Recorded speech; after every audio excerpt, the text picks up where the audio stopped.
In this video, we'll be taking a look at what a student can expect to learn when joining an MS Excel Basic to Advanced course. So let's get started and dive right in, shall we? Firstly, you'll learn how to navigate the Excel interface and understand the different menus, buttons, and tools available. Secondly, you'll learn how to enter data into Excel, format cells, and manipulate data using formulas and basic functions.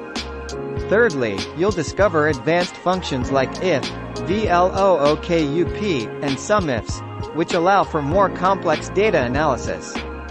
With an understanding of these, you'll be able to organize your data with greater accuracy and speed.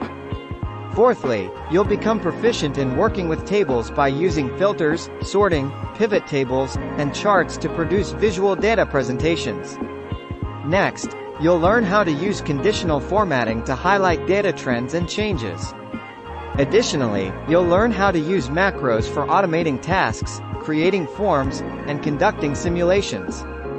Furthermore, you'll understand how to collaborate on documents using Excel tools, such as sharing and tracking changes.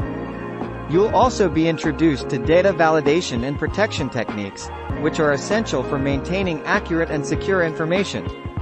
Apart from that, you'll learn valuable shortcuts, tricks, and tips that can save you time and effort while working on Excel spreadsheets. Moreover, you'll understand how to troubleshoot errors in formulas and avoid common mistakes while entering, handling, and analyzing data. You'll also gain top-notch skills in analyzing large sets of data by using advanced filters, subtotals, and database tools. Finally, you'll receive a recognized certificate of completion, which confirms your proficiency level, and empowers you to explore Excel's full potential both professionally and personally.